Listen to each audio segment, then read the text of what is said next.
Hit TV అభిమాన ప్రేక్షకులకు స్వాగతం. నేను మీ నాగేంద్ర కుమార్. ఇప్పుడే మంచు విష్ణు నటించి నిర్మించిన కన్నప్ప సినిమా చూసి రావడం జరిగింది. ఆ అనుభవం మీతో పాటు పంచుకోవడం కోసం అని చెప్పి మీ ముందుకు వచ్చాను. ఒకసారి గతంలో వచ్చి అంత పెద్ద హిట్లు అయిన సినిమాలను మళ్ళీ తీస్తే ఆ సినిమాలు అంత పెద్ద సక్సెస్ అయిన సందర్భాలు చాలా తక్కువ లేవనే చెప్పాలి. వెంకటేశ్వర మహత్యం వచ్చింది, అప్పుడు సీపులయ్య గారి డైరెక్షన్లో రామారావు, ఎస్వర్ లక్ష్మి గారు వీళ్ళందరూ యాక్ట్ చేసి, సావిత్రి గారు వాళ్ళు యాక్ట్ చేసింది. అదే సినిమా ఎన్టీ రామారావు మళ్ళీ వెంకటేశ్వర కళ్యాణం తీస్తే అది ఆడలేదు ఆ సినిమా. అలాగే ఆయన చేసిన క్యారెక్టర్లన్నింటినీ కంపోజ్ చేసి విరాట్ పర్వం తీస్తే అది ఆడలేదు. అలాగా చాలా సినిమాలు, పాత సినిమాలు, ఇప్పుడు దేవదాసు కృష్ణ గారు తీస్తే అది ఆడలే. ఇలా చాలా దృష్టాంతాలు సినిమా పరిశ్రమలో ఉన్నాయి. అందుకని ఈ కన్నప్ప మంచు విష్ణు ప్రారంభించి ఇది నేను తీస్తానని చెప్పిన దగ్గర నుంచి కూడా దీని మీద విపరీతంగా ట్రోలింగ్ జరగడానికి కారణం ఏంటంటే, అప్పుడు బాపు గారు, కృష్ణరాజు గారు హీరోగా బాపు గారు తీసిన భక్త కన్నప్ప సినిమా ఒక ల్యాండ్ మార్క్ హిట్. ఎందుకంటే అప్పటికి చాలా రోజులైంది రాజ్ కుమార్ గారు వాళ్ళు చేసిన సినిమాలు, కాళహస్తి సినిమా వచ్చి అవన్నీ వచ్చి. సో బాపు గారు తీసిన సినిమా అప్పటికి చాలా ఫ్రెష్ కంటెంట్గా ఉండి సినిమా చాలా పెద్ద హిట్ అయింది, ల్యాండ్ మార్క్గా మిగిలింది. కృష్ణరాజు గారి కెరీర్లో కూడా చెప్పుకోదగ్గ సినిమా అది, బాపు గారి కెరీర్లో కూడా. ఇప్పుడు అదే కథని, అదే సినిమాని మళ్ళీ మంచు విష్ణు తీస్తున్నాడు అనగానే ఒక రకంగా చెప్పాలంటే ఎవరికి దాని మీద ఒక ఇంట్రెస్ట్ కానీ నెగిటివ్ ఇంట్రెస్ట్ డెవలప్ అయింది. ఇతనికి ఎందుకు బాబు అసలు మధ్యలోని ఆ భక్త కన్నప్ప ఏంది, ఆ గొడవ ఏంది, అసలు ఇప్పుడు విష్ణు ఏంటి? ఎందుకంటే విష్ణు మీద సహజంగానే ట్రోలింగ్ ఎక్కువ ఉంటుంది. ఎందుకంటే అతను అంటే ప్రతిదాన్ని ఓన్ చేసుకోవడమో, లేకపోతే వాళ్ళ ఫాదర్ లాగా మాట్లాడదామనో, ఇలాంటివి తనకన్నా ఎత్తైన మాటలు మాట్లాడడం అనే ఒక విమర్శ మంచు విష్ణు మీద ఉండడం వల్ల తను ఏది మాట్లాడినా దాని మీద ట్రోలింగ్లు జరిగాయి. సాధారణంగా చాలామంది మీద ట్రోలింగ్లు జరుగుతుంది అనుకోండి. ఇవాళ రేపు శ్రీశ్రీ గారు చెప్పినట్టుగా కాదేది కవిత కనర్హ అన్నట్టుగా ట్రోలింగ్కి మినహాయింపుగా ఎవరు లేరు. దానిలో మంచు విష్ణు ఎక్కువ లీడ్లో ఉంటాడు, ఫోర్ ఫ్రంట్లో ఉంటాడు. దాని మీద కన్నప్ప సినిమా అనగానే అయ్యబాబా నీకెందుకు, అసలు ఈ సినిమాలు ఏంటి అని చెప్పి మాట్లాడని వాళ్ళు లేరు. సోషల్ మీడియాలో దీని మీద చాలా పెద్ద రచ్చ రంబోలో జరిగింది కన్నప్ప సినిమా మీద. కానీ విష్ణు ఎక్కడో దాన్ని గట్టిగా పట్టుకుని దాన్ని చేయడం కోసం చాలా తాపత్రయపడి, అంటే ఓవర్ ది బడ్జెట్స్ అయినప్పటికీ కూడా తట్టుకుని నిలబడి ఈ సినిమాని కంప్లీట్ చేసాడు అన్నది మనం సినిమా రిలీజ్ వరకు మాట్లాడుకుంటూ వచ్చాం.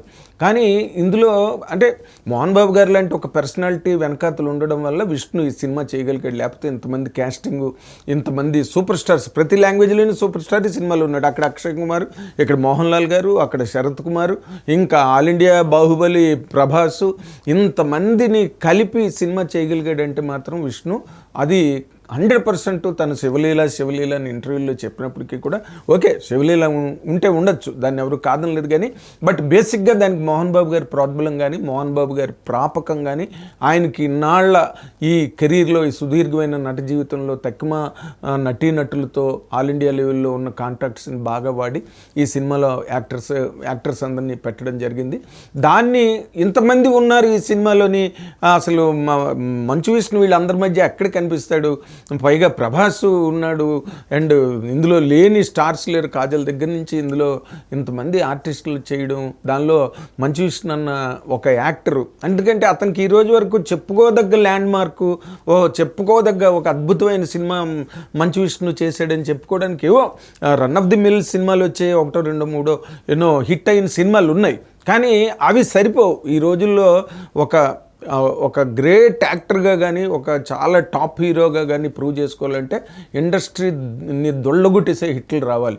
ఒక రామ్ చరణ్కి మగధీర బిగినింగ్లో వచ్చింది, తర్వాత జూనియర్ ఎన్టీఆర్కి ఆ రోజుల్లోనే సింహాద్రి వచ్చింది. ఇలాంటి మహేష్ బాబుకి బోల్డ్ సినిమాలు ఉన్నాయి చెప్పుకోవడానికి. అలాగే అల్లు అర్జున్కి ఇప్పుడు అలవైకుంఠపురంతో సినిమాతో ఇండస్ట్రీ హిట్ వచ్చింది. తర్వాత తను పాన్ ఇండియా సినిమాకి వెళ్ళి ఎక్కడికో చాలా పెద్ద హీరో అయిపోయాడు. ఇవన్నీ అంటే ఈ తరం వాళ్ళు, అంటే తండ్రులు కొడుకులుగా సినిమా ఇండస్ట్రీలోకి వచ్చిన వాళ్ళు అందరికీ ఒక్కొక్క ల్యాండ్ మార్క్ ఉంది. అయినా వాళ్ళు ఏం మాట్లాడరు. కానీ విష్ణుకి ఈ రోజు వరకు కూడా అలాంటి ఒక ల్యాండ్ మార్క్ హిట్ రాలేదు. అంచేత ఇంత పెద్ద క్యాస్టింగు, ఇంత ఎన్సెంబుల్మెంటు, ఇంత బడ్జెట్టు, పాన్ ఇండియా, పైగా డైరెక్టర్ అవ్వడం మనకు తెలీదు. ముఖేష్ కుమార్ సింగ్ అని అతను మహాభారతం సీరియల్ తీసాడంట. ఇక్కడ రాఘవేంద్ర గారిని పెట్టచ్చు కదా అని అన్నవాళ్ళు కూడా ఉన్నారు. కానీ వీటన్నిటినీ దాటి చాలా గట్టిగా నమ్మకంతో, మొండి నమ్మకంతో విష్ణు ఈ సినిమాని కంప్లీట్ చేసి తీసుకొచ్చాడు. ఈ రోజున ఇవాళ అంటే ఏ సినిమా అయినా ప్రతి సినిమా ఆడాలి, ప్రతి సినిమా ఆడకపోతే సినిమా ఇండస్ట్రీకి చాలా పెద్ద విఘాతం ఏర్పడుతుంది సినిమా పరిశ్రమకి. ఎందుకంటే థియేటర్లు క్లోజ్ అయిపోయే పరిస్థితి వచ్చింది. మల్టీప్లెక్స్లు తప్పితే సింగిల్ స్క్రీన్ థియేటర్లకి ఇంకా మనుగడ లేదు. చాలా థియేటర్లు క్లోజ్ చేసుకున్నారు. ఈ మధ్య సంక్రాంతికి వస్తున్న సినిమాతో మూతపడ్డ థియేటర్లు ఓపెన్ అయ్యాయంట.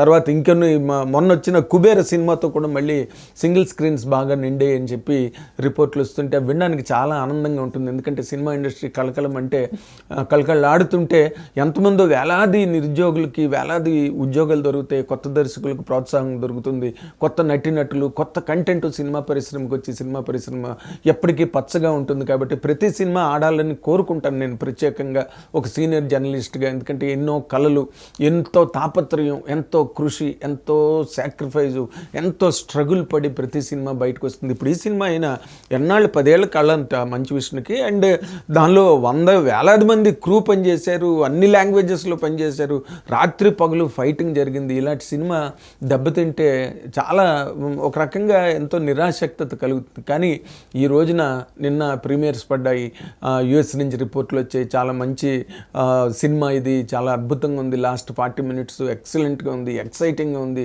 ఎలక్ట్రిఫైయింగ్గా ఉంది థియేటర్లోనే రిపోర్ట్లతో ఈ రోజున సినిమా మనకి థియేటర్లోకి వచ్చింది. అండ్ మార్నింగ్ చూసిన తర్వాత ఓకే, ఒక పాపులర్ కామెంట్ ఉన్నది సినిమా మీద ఏంటంటే ఫస్ట్ హాఫ్ లెంత్ ఎక్కువైంది, దానివల్ల కొంచెం డ్రాగింగ్ అనిపించింది అండ్ లాస్ట్ 40 minutesని ఎవరు కూడా వేలు పెట్టి చూపించడానికి లేదు. కేవలం అందరి తారీఖు ఆలోచన, విమర్శగా కాదు, ఆలోచనగా ఏంటంటే ఫస్ట్ హాఫ్ చాలా ఎక్కువ ఉన్నది, దానిలో కథ లేదు. ఎందుకంటే కన్నప్ప క్యారెక్టర్ని ఎస్టాబ్లిష్ చేసి అఫ్కోర్స్ మంచు విష్ణు మొదటి నుంచి చెప్తూనే ఉన్నాడు ఏంటంటే కన్నప్ప క్యారెక్టర్ అంటే భక్తుడే కాదు, దాని ముందు జరిగిన కథను ఆయన సొంతంగా రాసుకున్నాడు. తర్వాత చాలా పురాణ ప్రసిద్ధులైన పండితుల్ని కనుక్కున్నాడు, శ్రీకాళహస్తీశ్వర ఆలయంలో ప్రధాన పూజారులను కన్సల్ట్ చేశాడు, అండ్ ఇతిహాసాలు పురాణాలు బాగా జరిగిన నిష్ణాతుల్ని కన్సల్ట్ చేశాడు. అన్నీ చేసుకునే ఈ సినిమా చేయడం వల్ల ఫస్ట్ హాఫ్ అంతా స్వచ్ఛందమైన రచన, కన్నప్ప పుట్టుక దగ్గర నుంచి ఎలాగా ఆ క్యారెక్టర్ తాలూకు ఆర్క్ని డెవలప్ చేసుకుంటూ రావడం అన్న దాని మీద ఫస్ట్ హాఫ్ అంతా ఎక్కువ స్పెండ్ చేశారు. ఎందుకంటే కాళహస్తీశ్వర మహత్యం, కన్నప్ప కథ అన్నది, కన్నప్ప కథ ఒకటే బిట్టు, అది కళ్ళు తీసి పెట్టడం అన్నదే అందులో కథలోని యూఎస్పీ, అదొక్కటే పాయింట్. ఎవరు తీసినా అదే తీయాలి, అటుపక్కే సినిమా పరిగెట్టాలి. లాస్ట్ 40 minutes బాగుండడం అంటే సినిమా ప్రోగ్రెషన్ బాగున్నప్పుడే మనం 40 minutes కూడా మనం ఎంజాయ్ చేయగలం as per the science of a film. First half కూడా మనం ఇది బాగలేదు, ఈ బిట్ బాగలేదు అని చెప్పడానికి లేదు. ప్రతి సీను బాగా తీశారు, మంచి డైరెక్టోరియల్ టచ్ ఉన్నది సినిమాలో.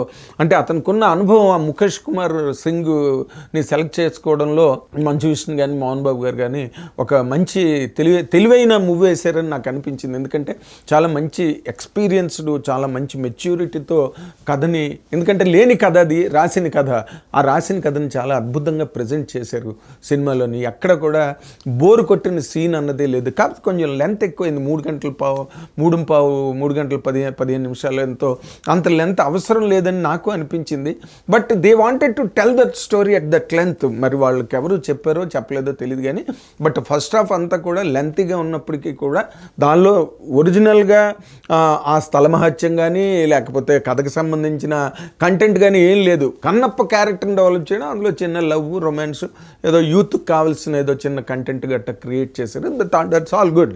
సెకండ్ హాఫ్కి వచ్చిన తర్వాతే సినిమా, ఆ సెకండ్ హాఫ్ సినిమాలో ముఖ్యంగా మనకి సినిమా బిగినింగ్ దగ్గర నుంచి కూడా శివుడుగా అక్షయ్ కుమార్ కనిపిస్తాడు, అండ్ శరత్ కుమార్ తమిళ్లో సూపర్ స్టార్ శరత్ కుమారు, మలయాళంలో మోహన్ లాల్, ఇంకా వీళ్ళందరినీ కన్నడంలో కూడా సీనియర్ యాక్టర్లు అక్కడక్కడ కనిపిస్తుంటారు కొన్ని క్యారెక్టర్లో.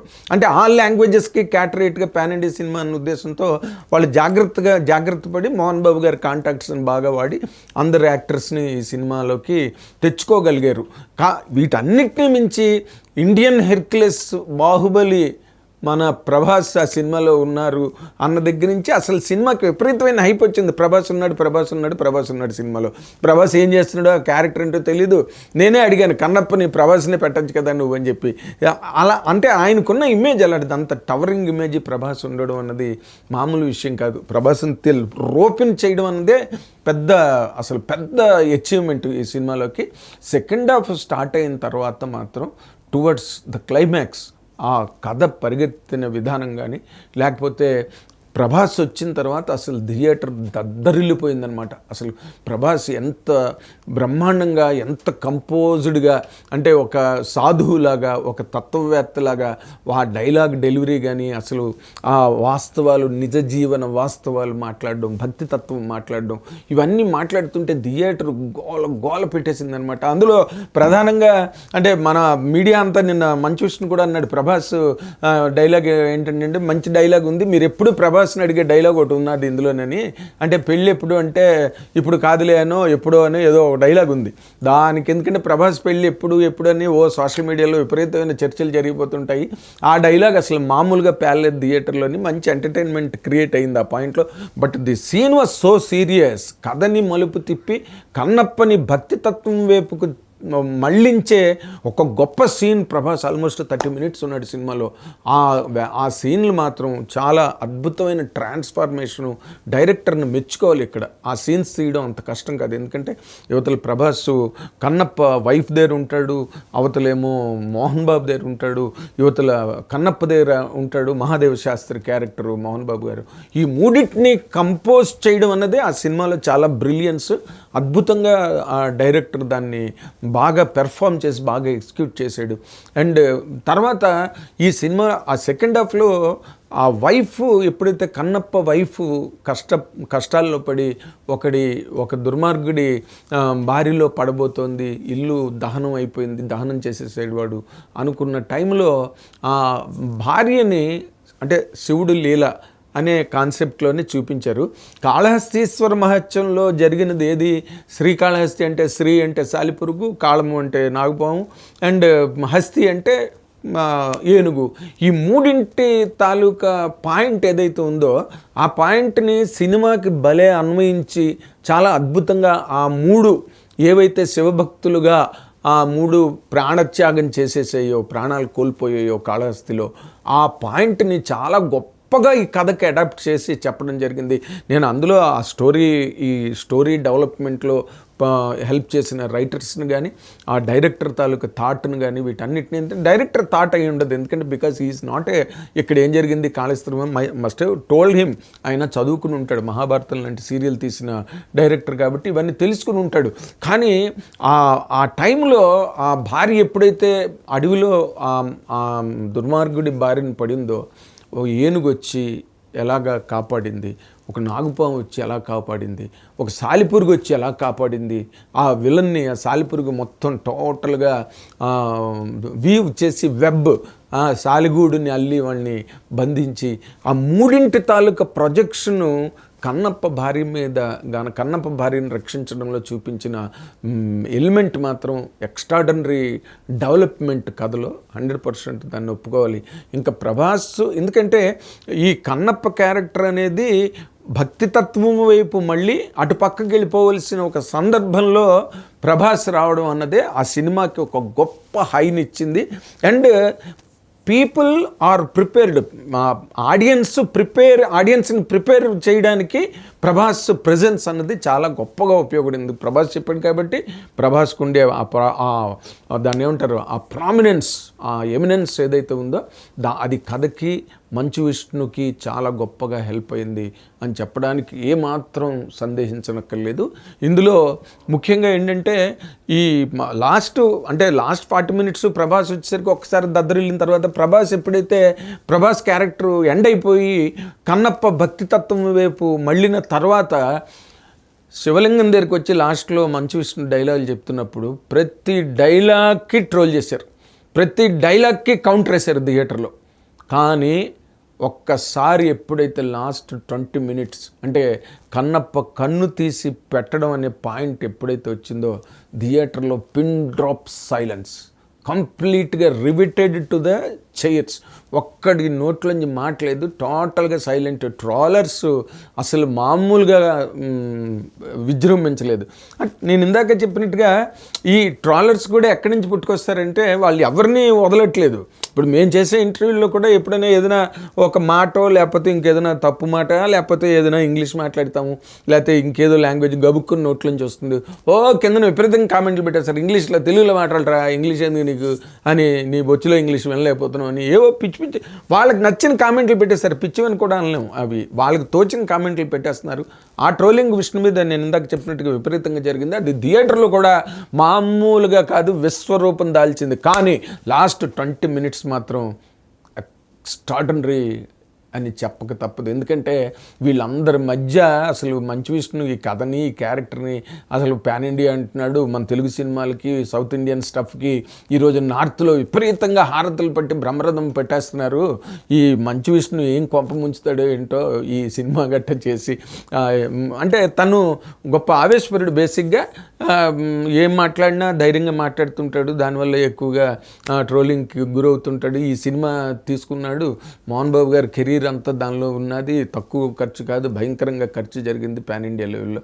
సో ఏం కొంప ముంచుతాడో అని అనుకున్నాం. కానీ లాస్ట్ 20 minutes మాత్రం మంచు విష్ణు వీళ్ళందరినీ ఆఖరి 20 minutes వరకు, ఇంక్లూడింగ్ ప్రభాస్ క్యారెక్టర్ కూడా వెళ్ళిపోయిన తర్వాత మంచు విష్ణు క్యారెక్టర్ ఒక్కసారి రైజ్ అయ్యి ఆ కన్ను తీసే సీను, ఆ 20 minutes సీన్ ఉందే అసలు బ్రిలియంట్ అనమాట. బ్రిలియంట్. ఎందుకంటే ఈ రోజున సినిమా టెక్నిక్ కూడా బాగా అడ్వాన్స్ అయింది. సినిమా మేకింగ్ స్టైల్స్ బాగా డెవలప్ అయ్యి, మెచ్యూరిటీస్ బాగా వచ్చాయి. ఏ సీన్ ఎలా తీయాలి, ఏ షాట్లు తీయాలి, ఆ క్లోజులు, రన్నింగ్ షాట్లు ఇవన్నీ కూడా వాటన్నిటిని బాగా ఉపయోగించి ఆ సీన్ని బాగా పండించారు సినిమాలోని. I'm very happy. ఎలా దేనికి హ్యాపీ అంటే సినిమాని ఒక సైంటిఫిక్ అప్రోచ్గా మనం సైంటిఫిక్ ఆస్పెక్ట్లో చూస్తే కనుక ఒక కథని ఎలా నిర్మించారు, ఆ కథని ఎలా తీశారు, ఏ క్యారెక్టర్లుకి ఏ ఆర్టిస్టులను పెట్టుకున్నారు అన్న దాని మీద ఒక నిర్దిష్టమైన ఒక పటిష్టమైన ప్రణాళికతో సినిమా చేశారు. అండ్ లాస్ట్ 20 minutes మాత్రం Manchu Vishnu really excelled. There is no doubt. అందరి తాలూకా కామెంట్ అదే. ఈరోజు నేషనల్ మీడియా దగ్గర నుంచి రాస్తున్న పాయింట్ కూడా అదే. అండ్ నౌ మంచు విష్ణు ఈ రోజున ఇప్పుడు ఆయన ఏదైనా మాట్లాడితే చెల్లుతుంది. ఎందుకంటే ఇంతవరకు మాట్లాడిన మాటలు వేరు. ఇప్పుడు ఈ సినిమా మంచు విష్ణుకి ఒక స్టేచర్ని ఇచ్చింది. ఒక ప్రొడ్యూసర్గా కానీ, ఒక యాక్టర్గా కానీ. ఆ లాస్ట్ 20 minutes ఆయన చేసిన పెర్ఫార్మెన్స్కి మొత్తం మీడియా అంతా కూడా మేము బయటకు వచ్చి మాట్లాడుకున్నాం. చాలామంది ఎంతమందో కళ్ళ నీళ్ళు పెట్టుకున్నామని చెప్పారు నాకు బయటకు వచ్చాక. సో మంచు విష్ణు ఈ రోజున ఒక యాక్టర్గానండి, లేకపోతే ఒక ప్రొడ్యూసర్గానండి ఒక స్టేచర్ సంపాదించుకున్నాడు. And Prabhas has given that dignity to Manchu Vishnu అనే ఆ యాక్టర్కి ప్రభాస్ ఆ డిగ్నిటీని కట్టబెట్టాడు. ప్రభాస్ కనుక ఒప్పుకోపోయి ఆ క్యారెక్టర్ కనుక చేయకపోతే మాత్రం సినిమా సెకండ్ హాఫ్ ఇంత డెప్త్ వచ్చిండేది కాదు. ఆ ప్రభాస్కు ఉండే ఆ డైమెన్షన్ ఏదైతుందో సినిమాకి అద్భుతంగా హెల్ప్ అయింది. మోహన్ బాబు లాస్ట్లో ఆయన వచ్చి మహాదేవ శాస్త్రి క్యారెక్టర్లో వచ్చి నువ్వురా భక్తుడు అంటే నేను కాదు భక్తుడిని, అసలు నా తాలూకు అహంభావం అంతా పోయింది నిన్ను చూసి, నువ్వు గొప్ప భక్తుడివి అని చెప్పి ఒక పాట ఉన్నది. నువ్వే గొప్ప భక్తుడివి, నేను కాదు అంత గొప్ప భక్తుడిని అని చెప్పేది. నిజంగానే మోహన్ బాబు ఆ సీన్ లాగే ఈ మోహన్ బాబు గారు కన్నా కూడా మంచు విష్ణు మంచి యాక్టరు అని అనిపించే సీన్ అది. మోహన్ బాబు గారు మామూలుగా క్యారెక్టర్లో నాకన్నా నువ్వు గొప్ప భక్తుడు అని పాట ఉన్నది. కానీ ఆ సీన్లో చూస్తే కనుక మోహన్ బాబు గారి కన్నా మంచు విష్ణు మంచి నటుడు అని తాను ప్రూవ్ చేసుకోవడానికి కన్నప్ప అనే సినిమా చాలా గొప్పగా హెల్ప్ అయింది. ఒక గొప్ప ప్లాట్ఫామ్ క్రియేట్ చేసింది అని చెప్పడానికి ఏ రకంగానూ సందేహించక్కర్లేదు. ఓకే, సంగీతం ఆర్ఆర్ ఎక్స్ట్రాడినరీ ఆర్ఆర్. అండ్ ఆ ల్యాండ్స్కేప్స్లో తీసినవి కానీ, లేకపోతే కెమెరా వర్క్ కానీ అన్నీ అద్భుతంగా ఉన్నాయి. ఓకే, పాటలు మనం ఇంకా లవకుశలో పాటల్లాగా ఘంటసాల గారిలాగా నిలబెట్టి థియేటర్లు పేలిపోయేటట్టుగా పలికే గొంతులు ఏమీ లేవు. అవి ఈ రోజున మ్యూజిక్ స్కేలింగు, మీటర్స్ అన్నీ కూడా మారిపోయాయి. కానీ హారర్ మాత్రం ఎక్స్ట్రాడినరీగా ఉంది. పాటలుగా చెప్పుకోవడానికి అంత గొప్పగా ఏం లేదు. ఫస్ట్ హాఫ్ లెంత్ ఎక్కువ ఉన్నదన్న మాట వాస్తవం, బట్ సెకండ్ హాఫ్ ఎక్స్ట్రాడినరీగా ఉన్నదన్న మాట కూడా వాస్తవం. మొత్తం టోటల్గా చూసుకుంటే ఏంటంటే లెంత్ కనుక కొంచెం తగ్గి ఉంటే కనుక సినిమా కుడ్ హ్యావ్ బీన్ చాలా పేసీగా ఉండేది. అండ్ అన్నీ ఇంకా అదొక్కటే కామెంట్ దాని మీద, పాపులర్ కామెంట్. కాబట్టి Kannappa is a must watch film, there is no doubt about it. Thank you very much. Hit TV app, ఇందులో short news, live news, entertainment shows, movies, digital magazines తో పాటు మీ జిల్లా వార్తలను కూడా ఫ్రీగా చూడొచ్చు. ఇంకెందుకు ఆలస్యం, వెంటనే హిట్ టీవీ యాప్ ని డౌన్లోడ్ చేసుకుని ఫ్రీగా ఎంటర్టైన్మెంట్ పొందండి. Hit TV app. Hit TV app. Please download hit TV app. Hit TV app ని ఫ్రీగా డౌన్లోడ్ చేసుకుని ఎంజాయ్ చేయండి. మీకు నచ్చిన ఎంటర్టైన్మెంట్ కోసం హిట్ టీవీ యాప్ ని ఫ్రీగా డౌన్లోడ్ చేసుకుని ఎంజాయ్ చేయండి. హిట్ టీవీ యాప్ ని డౌన్లోడ్ చేసుకుని ఆస్వాదించండి, ఆశీర్వదించండి. ఇంతమంది సెలబ్రిటీలు హిట్ టీవీ యాప్ ని డౌన్లోడ్ చేసుకోండి అని చెప్తున్నారంటే ఎంత మంచి యాప్. ఆలోచించండి. అమెరికా అమెరికా అమెరికా అమెరికాలో చదవాలనుకునే వాళ్ళకి విశ్వసనీయమైన పేరు మన శౌర్య consultancy. UK Law 1 Year Masters. UK Law 1 Year Masters. 2 years work permit up to 5 years visa. Contact Saurya Consultancy. Contact 89851 89851.